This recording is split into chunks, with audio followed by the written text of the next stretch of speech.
Maths में हम देखने जा रहे हैं फिफ्थ चैप्टर, और फिफ्थ चैप्टर है आपका कॉम्प्लेक्स नंबर। चैप्टर का नाम है आपका समिश्र संख्या। तो चैप्टर जो है हमारे पास वो है आपके पास समिश्र संख्या। तो समिश्र संख्या यहाँ से हम स्टार्ट करेंगे। समिश्र संख्या तो आप देखेंगे सबसे पहले अगर ये जो है समिश्र संख्या, तो वो आपका संख्या के बारे में हम यहाँ पे अध्ययन करने वाले।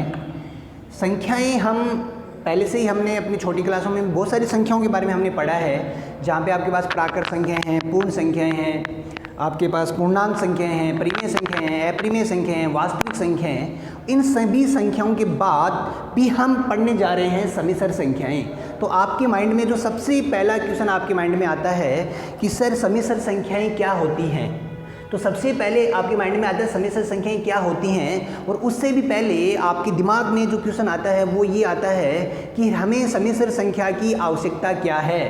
तो देखिए समिश्र संख्या की आवश्यकता क्या है, तो हम देखेंगे समिश्र संख्या की आवश्यकता।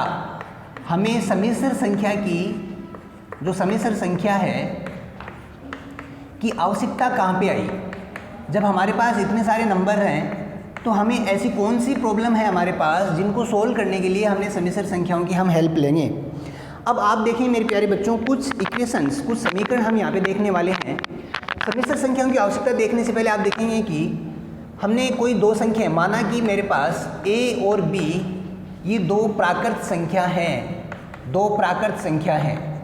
प्राकृत संख्या आपको पता है कि प्राकृत संख्याएं जो n से स्टार्ट होती हैं, जो गिनती नंबर है हमारे पास, जैसे 1 2 3 अनंत तक अगर जाएगा तो उस केस में इन नंबर्स को हम प्राकृत संख्याएं कहते हैं। तो प्राकृत संख्याओं में अगर a और b दो प्राकृत संख्याएं हैं तो हम देखते हैं कि पहले हम यहाँ पे ये देख रहे हैं कि संख्याओं की इतिहास क्या रहा है, कि कैसे हमने एक के बाद संख्याओं को पढ़ना स्टार्ट किया। तो समिश्र संख्याओं की आवश्यकता से पहले हम संख्याओं के इतिहास के बारे में थोड़ा सा पढ़ रहे हैं कि हमें कैसे एक संख्या से दूसरी संख्या, दूसरी से तीसरी संख्या, और इसके बाद अलग अलग जो संख्याएँ हैं हमारे पास, जैसे प्राकृत संख्याएँ हैं, पूर्णांक हैं, आपके पास परिमेय संख्याएँ हैं, वास्तविक संख्याएँ हैं, इनकी हमें ज़रूरत कैसे पड़ी और कैसे हमने उनका यूज किया। तो a और b दो प्राकृत संख्या हैं। अगर मैं यहाँ पे कंडीशन अगर रखता हूँ कि a ग्रेटर देन b, अगर ऐसा है तब आप इसमें देखते हैं मेरे प्यारे बच्चों कि इस केस के लिए x plus a equal to b, ये जो समीकरण है आपकी वो प्राकृत संख्याओं के लिए संतुष्ट नहीं है। यानी n में इस प्राकृत संख्या में हमारे पास ऐसा कोई भी नंबर नहीं है जो इस समीकरण को संतुष्ट कर सके। आप देख सकते हैं कि a और b दो प्राकृत संख्याएं हैं। मैं अगर कोई एग्जाम्पल कंसिडर करूं तो आप देखेंगे a बराबर 3 और b बराबर 2 है, तो x प्लस 3 बराबर 2। अब x मेरे पास ऐसा कोई नंबर नहीं है जिसको यहाँ रखने पे मेरे को 2 मिले, या फिर आप इसको यहाँ से ऐसे भी देख सकते हैं कि x बराबर आपका 2 माइनस 3 आता है, x बराबर आता है -1। तो -1 मेरे पास प्राकृत संख्याओं में नहीं है। तो -1 आपके पास प्राकृत संख्याओं में नहीं है, तो इसी के लिए तो हमने प्राकृत संख्याओं का विस्तार के बारे में अध्ययन किया, और विस्तार के अध्ययन करने के बाद आपने अध्ययन किया पूर्णांक के बारे में। तो इसके बाद आपने जब पूर्णांक संख्याओं को पढ़ा तो आपने देखा कि पूर्णांक जो संख्याएं होती हैं हमारे पास, जिनको आप i से लिखते हैं, और ये जो पूर्णांक संख्याएं आपके पास तीन तरीके से होती हैं। एक जीरो पूर्णांक होता है आपके पास, धनात्मक पूर्णांक और ऋणात्मक पूर्णांक। तो उस केस में 0 1 और 2 3 ये हमारे पास संख्याएं हैं। इधर से आपके पास -2, इस तरीके से आपके पास संख्याएं हैं। तो प्राकृत संख्याओं का विस्तार जब आपने लिया तो वो आपके पास पूर्णांक हैं, और ये जो समीकरण है आपकी जो प्राकृत संख्याओं में संतुष्ट नहीं थी, प्राकृत संख्याओं में ये प्राकृत संख्याएं इस समीकरण को संतुष्ट नहीं करती थी, लेकिन ये समीकरण पूर्णांक के लिए आपकी संतुष्ट होती है। तो ये जो समीकरण है -1 जो वैल्यू है वो आपकी पूर्णांक में है। तो जब हमने इसको स्टडी किया, हमने देखा कि प्राकृत संख्याओं का जो विस्तार रूप है वो हमारे पास पूर्णांक संख्याएं हैं। लेकिन इसके बाद हमारे पास एक नया चैलेंज हमारे पास आता है, एक नई प्रॉब्लम हमारे पास आती है, और हमारे पास एक प्रॉब्लम आती है इस तरीके से x a equal to b। उसमें अगर आप देखें तो x जो है आपका वो है आपका b अपॉन a। तो ये जो आपकी समीकरण है, अगेन हमारे पास जो दूसरी समस्या आती है कि ये जो हमारी समीकरण है ये पूर्णांक को भी संतुष्ट नहीं करती है। यानी पूर्णांक में हमारे पास ऐसा कोई नंबर नहीं है जो इस समीकरण को संतुष्ट करे। तो आपने देखा कि कैसे हम नंबर की स्टडी करते हुए चल रहे थे। हमारे पास पहले प्राकृत संख्या थी, प्राकृत संख्याओं की स्टडी के बाद हमारे पास पूर्णांक आती हैं, और पूर्णांक के केस में भी हमारे पास एक ऐसा केस आता है जो हमारे पास x equal to B upon A, यानी इसमें अगर अपन देखें तो कोई संख्या अगर हमारे पास इसी को जब हमने एग्जाम्पल लिया a बराबर 3 और b बराबर 2, और उस एग्जाम्पल को देखें तो 2/3, और 2/3 हमारे पास पूर्णांक में ऐसी कोई संख्या नहीं है जो x इक्वल टू 2/3 हो। इसका मतलब ये हुआ कि ये समीकरण जो है, ये समीकरण पूर्णांक के लिए आपके संतुष्ट नहीं करती है। तो इस चीज़ को, इस प्रॉब्लम को सोल्व करने के लिए आपने पूर्णांक का विस्तार रूप देखा, और पूर्णांक का जो विस्तार रूप है वो आप देखते हैं तो आपने डिस्कस किया परिमेय संख्याएं। तो परिमेय संख्याएं आपने देखी, तो परिमेय संख्याओं को हम क्यू से दर्शाते हैं, और परिमेय संख्याएं जो हैं, अगर हम परिभाषा देखते हैं परिमेय संख्याओं की, तो परिमेय संख्याएं वे संख्याएं हैं जिनको हम p/q के रूप में लिखते हैं, जहाँ q हमारा 0 नहीं है। यानी हमारे पास वो सारी संख्याएं जिनको हम 2/3 या 2 जैसे 2/1 इस रूप में हम लिख सकते हैं, वो हमारे पास परिमेय संख्याएं हैं। तो ये जो आपकी समीकरण है, ये परिमेय संख्याओं में या परिमेय संख्याओं के लिए ये समीकरण आपकी संतुष्ट होती है। तो अगेन आपने देखा कि ये जो नंबर है ये आपका परिमेय संख्याओं के लिए संतुष्ट होता है। तो आपने प्राकृत संख्या देखा, उसके बीच में आपके पास पूर्ण भी आता है, पूर्णांक आया, उसके बाद में आपने परिमेय संख्याओं का अध्ययन किया, और इसके बाद जब आपके पास नई प्रॉब्लम आती है, संख्याओं के इतिहास में हम देखते हुए जा रहे हैं कि जब हमारे पास एक नई प्रॉब्लम यहाँ पे आती है, और नई प्रॉब्लम आपके पास ये आती है कि हमारे पास एक नई प्रॉब्लम आती है कि x² इक्वल टू 2, ये हमारे पास एक नई प्रॉब्लम है। अब इस प्रॉब्लम को अगर हम डिस्कस करें तो आप देखते हैं क्या मेरे पास परिमेय संख्याओं में क्या मेरे पास कोई ऐसा नंबर है जिसका वर्ग करने पे मेरे को 2 मिले। ध्यान से देखिए, क्या परिमेय संख्याओं में आपके पास कोई एक ऐसी संख्या है जिसका अगर मैं वर्ग करूं तो 2 आता हो? तो आप देखेंगे कि सर परिमेय संख्याओं में मेरे पास ऐसी कोई संख्या नहीं है जिसका वर्ग करूं तो 2 आए। तो आपने क्या किया कि परिमेय संख्या के बाद स्टडी किया, आपने इसका विस्तार रूप जब आप लेके आए तो आपने लिखा सर वो अपरिमेय संख्याएं हैं। तो अपरिमेय संख्याएं कौन सी हैं हमारे पास? जिस संख्याओं को p/q के रूप में नहीं लिख सकते, तो उस केस में जो आपका √2 है वो एक अपरिमेय संख्या है, और √2 का अगर मैं वर्ग करता हूं तो आपको 2 मिलता है। या फिर दूसरी अपरिमेय संख्या जैसे √3 का वर्ग करता हूं तो भी आपको 3 मिलता है। तो आपने देखा कि अब ये जो समीकरण है आपकी वो अपरिमेय संख्या में संतुष्ट है। तो अपरिमेय संख्याओं के लिए अगेन आपकी ये समीकरण संतुष्ट होती है। यानी जब ये प्रॉब्लम हमारे सामने थी, समस्या को सोल्व करने के लिए हमने परिमेय संख्याओं का विस्तार किया और हमने अपरिमेय संख्याओं को डिस्कस किया। अब आपके पास आ गई अपरिमेय संख्याएं, और अपरिमेय संख्याएं, परिमेय और अपरिमेय संख्याएं का जो कॉम्बिनेशन है हमारे पास वो है वास्तविक संख्याएं। तो आप यहाँ से सबसे पहले अगर देखें तो वास्तविक संख्याएं हमारे पास वो सारी संख्याएं हैं जिसमें आप अभी तक जितनी संख्याएं हमने पढ़ी हैं, जैसे प्राकृत, पूर्ण, पूर्णांक, परिमेय, अपरिमेय, ये सारी संख्याएं वास्तविक संख्या में इन्वॉल्व हैं। तो यहाँ पे देख सकते हैं कि वास्तविक संख्याएं जो हैं वो एज ए पेरेंटिंग संख्याएं हैं, यानी वास्तविक संख्याएं इन सभी संख्याओं को अपने अंदर इन्वॉल्व करती हैं। तो हमने डिस्कस किया, लास्ट तक हमारे पास ये सारी संख्याएं थी। तो ये सारी संख्याएं होने के बाद आपके माइंड में क्वेश्चन आता है कि सर फिर हमें समिश्र संख्याओं की ज़रूरत कहाँ आती है, हमें समिश्र संख्याओं की ज़रूरत कहाँ है? तो इसके बाद देखिए मेरे प्यारे बच्चों, जिस तरीके से आपने ये इक्वेशन देखी, सर ये इक्वेशन देखते हुए जा रहे हैं तो वैसे ही आपके पास एक इक्वेशन बनती है जिसका सॉल्यूशन अगेन आपके पास एक प्रॉब्लम आती है, और उस प्रॉब्लम को सोल्व करने के लिए हम समिश्र संख्याओं की हेल्प लेते हैं। तो उस प्रॉब्लम को सोल्व करते करते हमने समिश्र संख्याओं के बारे में जाना, और जब हम वास्तविक संख्या का विस्तार देखते हैं तो वो बनता है समिश्र संख्या। तो सबसे पहले हम अगर देखें तो आपका ध्यान मैं आपकी 10वीं क्लास में लेके जाना चाहूँगा, जहाँ पे आपने कोई द्विघात समीकरण ax² + bx + c = 0, ये आपने एक द्विघात समीकरण देखी थी। और इस द्विघात समीकरण का श्रीधराचार्य रूल से जो इसका हल था वो था x = -b ± रूट में आपके पास था b² - 4ac अपॉन 2a। तो इस इक्वेशन से ये आपका इस द्विघात समीकरण का हल था, और उसमें आपने कुछ स्पेशल केस देखे थे। और वो केस क्या थे आपके पास? अगर आपका विविक्तिकर यानी आपका जो d है, यानी जो b² - 4ac है वो ग्रेटर देन 0 हो, तो आपने कहा था कि जो आपके मूल हैं वो आपके वास्तविक वह भिन्न होंगे। तो आपने डिस्कस किया कि मूल वास्तविक होंगे और भिन्न होंगे। इसके बाद सेकंड केस आपने देखा कि सर d अगर मेरा 0 हो, यानी b² - 4ac अगर मेरा 0 हो, b² - 4ac अगर 0 है, तो मूल जो है हमारे पास वो वास्तविक होंगे लेकिन बराबर होंगे, वास्तविक व बराबर होंगे। और थर्ड केस आपने अपने 10th क्लास में पढ़ा था कि d अगर लेस देन 0 हो, यानी b square minus 4ac less than 0 हो, तो मूल हमारे वास्तविक नहीं होंगे। मूल वास्तविक नहीं होंगे। मूल वास्तविक नहीं होंगे तो कैसे होंगे? तो आपने कहा सर मूल काल्पनिक होंगे।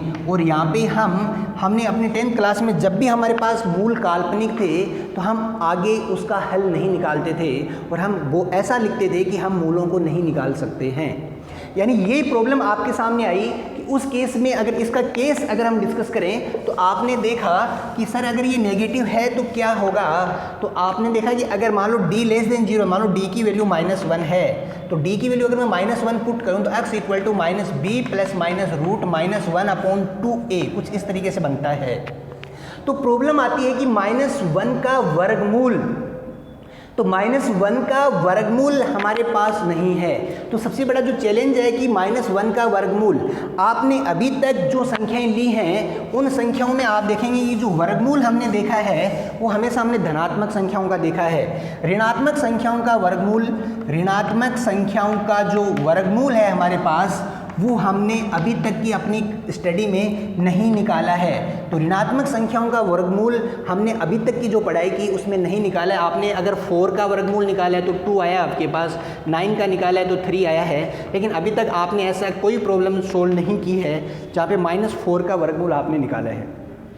तो ये हमारे पास एक नई प्रॉब्लम आती है और इसी प्रॉब्लम का स्टडी करने के लिए हम समिश्र संख्याओं की हेल्प लेते हैं। तो आपको सबसे पहले ये समझ में आ गया होगा कि समिश्र संख्याओं की हमें ज़रूरत कहाँ है।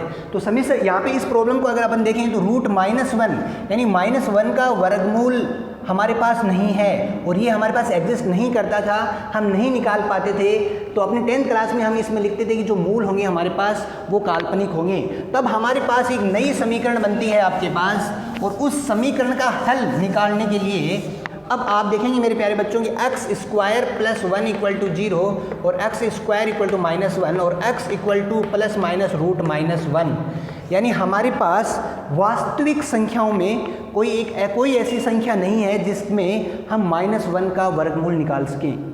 तो यहाँ पे हमारे पास कुछ पाबंद हमें लग जाते हैं कि हम -1, तो हमारे वास्तविक संख्याओं में हमारे पास ऐसी कोई संख्या नहीं है जिसका वर्गमूल हम निकाल सकें। तो इसी समस्या को सोल्व करने के लिए, इसी समस्या, ये जो समस्या है आपके पास, जैसे x equal to plus minus root -4, x equal to plus minus root -9, तो इसी प्रॉब्लम को दूर करने के लिए, इसी समस्या को दूर करने के लिए हमारे पास आयलर एक गणितज्ञ हैं, उन्होंने जो -1 जो है, -1 का जो वर्गमूल है, तो -1 के वर्गमूल को एक नाम दिया जिसका नाम था आयोटा।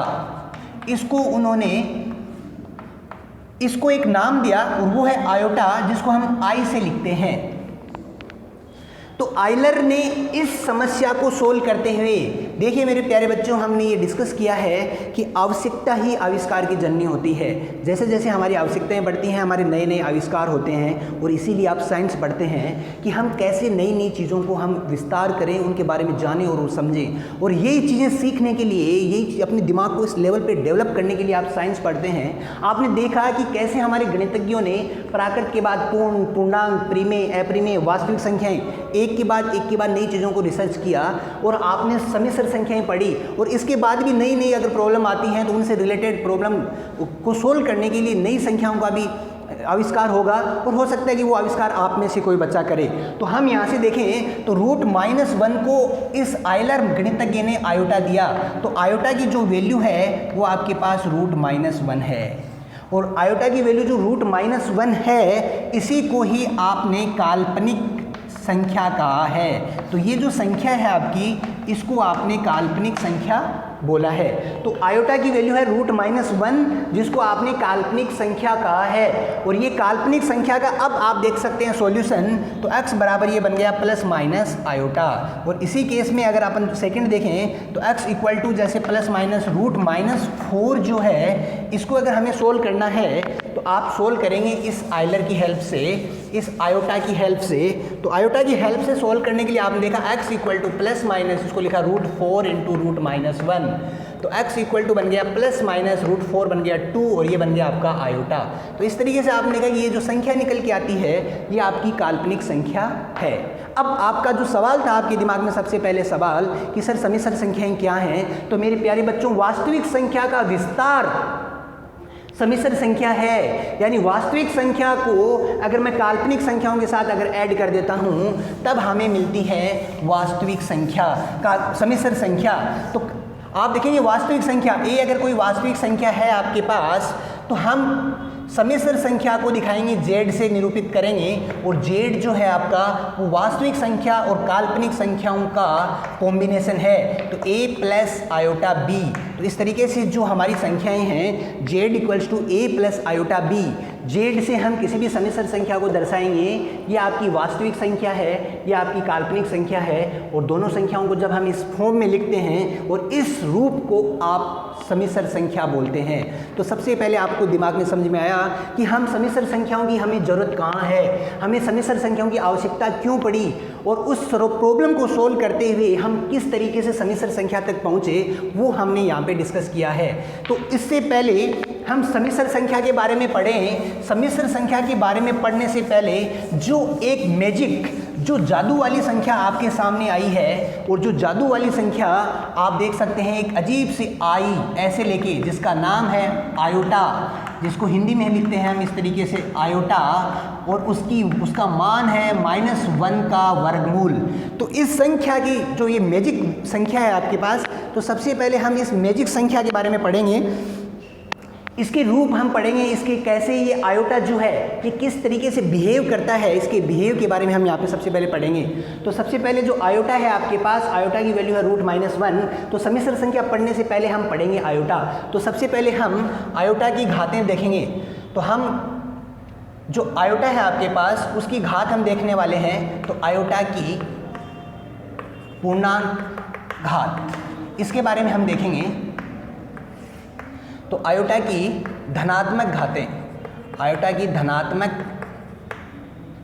घात वो हमारा टॉपिक है। तो आयोटा की धनात्मक घातें किस तरीके से वेरी करेंगी, तो सबसे पहले आपने देखा कि आयोटा जो है, आयोटा की वैल्यू जो 1 है वो आपके पास √-1, जिसको आपको आयलर ने हमें √-1 यानी -1 का वर्गमूल आयोटा होता है, ये हमें आयलर ने दिया। और इसके बाद आगे की स्टडी, तो आयोटा की धनात्मक घात, तो आयोटा की धनात्मक घात यहाँ पे 1 है, अगर मैं करता हूँ 2 तो घात जो होती है, तो घात के नियम से मैं इसको लिख सकता हूँ आयोटा इंटू आयोटा, तो ये बन गया √-1 इंटू √-1, तो ये बन गया हमारे पास -1। तो आयोटा स्क्वायर जो है वो आपके पास -1 है। इसके बाद अगर अपन देखें तो आयोटा क्यूब, तो आयोटा क्यूब जो है आपके पास वो है iota square into iota, iota square की वैल्यू है -1 इंटू आयोटा, तो ये बन गया आपका माइनस आयोटा। और आयोटा 4 अगर अपन देखें मेरे प्यारे बच्चों, तो आप देखेंगे iota square into iota square, तो ये बन जाएगा आपके -1 इंटू -1 और ये बन जाएगा 1। तो आयोटा की जो धनात्मक घातें हैं उसकी वैल्यू हमने देखी कि आयोटा 1 जो है वो आपका √-1 है, आयोटा स्क्वायर जो है वो आपके पास -1 है, आयोटा क्यूब जो है आपके पास वो माइनस आयोटा है, और आयोटा 4 जो है आपके पास वो आपका 1 है। तो ये आयोटा की धनात्मक घातें हमने यहाँ पे कंसिडर की। तो आयोटा की पावर 4 हमने कंसिडर किया, वो 1 है। अब हम आयोटा की कुछ घातें और देखते हैं। आपने देखा कि अगर मैं देखता हूँ आयोटा की घात 5, आयोटा की घात 5 को आप लिख सकते हैं आयोटा 4 इंटू आयोटा, और आयोटा 4 को आप लिखते हैं 1, और ये हो गया आपका आयोटा। तो आपने देखा सर आयोटा 5 जो है आपका 1 आया। इसी तरीके से आयोटा 6 अगर देखें तो इसको लिख सकते हैं आयोटा 4 + 2, या फिर आप लिख सकते हैं आयोटा 4 और आयोटा स्क्वायर, और ये बन जाएगा आपका 1 इंटू आयोटा स्क्वायर है आपका -1, तो ये बन गया आपका -1। तो आयोटा 6 जो है -1 है। आयोटा 7 को लिख सकते हैं आप iota 4 into iota cube, iota 4 1 है आपके पास, आयोटा क्यूब है माइनस आयोटा, तो ये बन गया आपका माइनस आयोटा। आयोटा 8 है आपके पास, आयोटा 4 इंटू आयोटा 4, और आयोटा 4 है 1 इंटू 1, और ये बन गया आपके पास 1। तो इस तरीके से अगर अपन वैल्यू देखें तो आपने देखा कि आयोटा 5 जो है वो निकल के आता है आपके पास, आयोटा 5 जो निकल के आता है वो है आपके पास आयोटा 1 इंटू आयोटा आयोटा, तो ये निकल के आयोटा आता है। आयोटा 6 जो निकल के आता है आपके पास वो निकल के आता है -1, आयोटा 7 जो निकल के आता है वो होता है आपके पास माइनस आयोटा, और आयोटा 8 जो निकल के आता है आपके पास वो है 1। तो अगेन आपने देखा कि आयोटा 4 भी 1 है और आयोटा 8 भी 1 है। तो यहाँ से जो सबसे इंपॉर्टेंट हम फॉर्मूला डिस्कस करेंगे वो आपके पास देखिए मेरे प्यारे बच्चों क्या है। आपने डिस्कस किया कि सर आयोटा 4 1 है और आयोटा 4 × 2 8, आयोटा 8 भी आपके पास 1 है। इसका मीनिंग क्या है? इसका मीनिंग है कि आयोटा की जो पावर 4 के मल्टीपल में है, यानी अगर आयोटा की घातें 4 के गुणज के रूप में अगर होंगी तो उसका मान 1 होगा। तो क्या सर ऐसा होने वाला है कि आयोटा 4n 1 होगा? तो इसका हम प्रूफ देखते हैं। तो आप प्रूफ देखेंगे मेरे प्यारे बच्चों, तो आयोटा 4n, यहाँ से देखेंगे आयोटा की घात 4 उसकी पावर है n, आयोटा 4 का मतलब हो गया 1n और 1 की पावर n आपके पास 1 होता है। तो आपने देखा कि सर आयोटा की जो घात है अगर उसको मैं 4 के गुणज के रूप में अगर लेता हूँ तो मुझे हमेशा जो मान मिलेगा वो अगर परफेक्ट नंबर है तो 1 मिलेगा।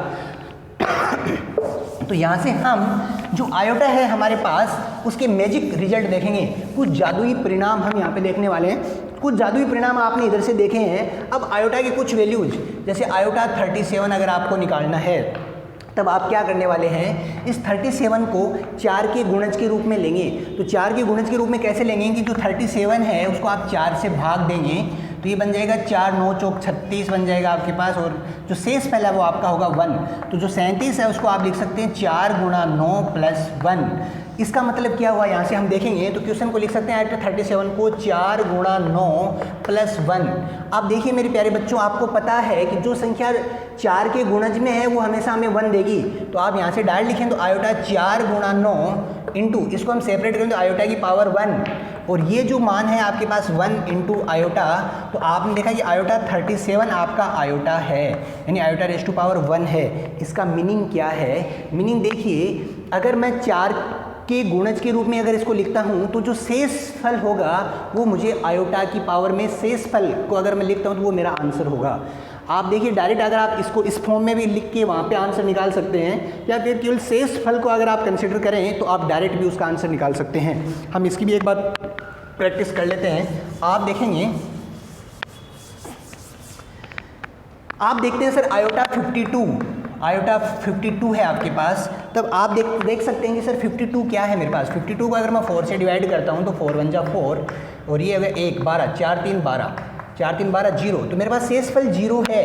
तो आप या फिर इसको देख सकते हैं कि सर ये बन गया 4 × 13 और +0, तो ये बन गया 4 × 13 जो है आपके पास, इसको हमने सेपरेट किया और ये है आयोटा की पावर 0, तो ये बन गया हमारे पास 1 × तो आयोटा की पावर 0 क्या होगा मेरे पास, वो होगा 1, तो ये बन गया 1। तो एक रिजल्ट और आ गया हमारे पास कि आयोटा की पावर 0 होगा हमारा 1, यानी आयोटा की पावर 0 जो है वो 1 होगा।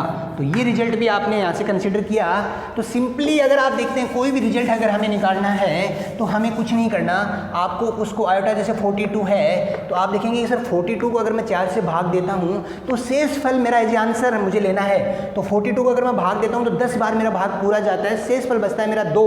तो जो 2 है आयोटा की पावर 2 वो मेरा आंसर होगा, और आयोटा 2 है मेरा -1, तो इस आयोटा 42 का मान होगा -1। तो ये देख सकते हैं कि आयोटा है आपका वो कैसी मैजिक रिजल्ट यहाँ पे आपके पास देता है।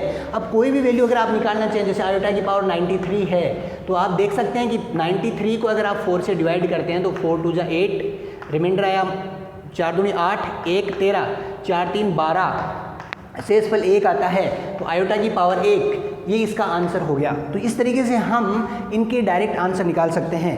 अब मैं आपको ये सारा होमवर्क आपको अच्छे से फेयर करना है और उसके बाद कुछ प्रॉब्लम आपको सॉल्व करने के लिए देता हूँ जिनको आप एज ए होमवर्क कंसिडर करेंगे और उनको एज ए होमवर्क आपको कंप्लीट करना है। तो आपके लिए जो होमवर्क है वो है कि फर्स्ट आपको ये क्वेश्चन करना है आयोटा 4 5 7, सेकेंड देखना है आपके पास आयोटा 5 28, थर्ड आपके पास आयोटा 10 23, फोर्थ है आपके पास आयोटा 125 और फिफ्थ है आपके पास आयोटा 777।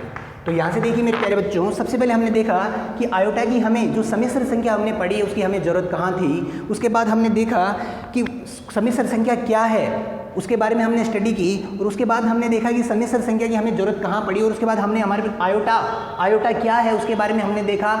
आयोटा की धनात्मक घातें कैसे हमें जादुई रिजल्ट देती हैं, उन जादुई रिजल्ट्स को हम देखते हुए कुछ प्रॉब्लम्स आपको होमवर्क के लिए दिए हैं, तो इनको आप एज ए होमवर्क करना और इनके आंसर आप हमें पर्सनल वापस व्हाट्सअप नंबर पे सेंड करके हमें बताएंगे कि सर इनके आंसर आपके पास क्या आते हैं।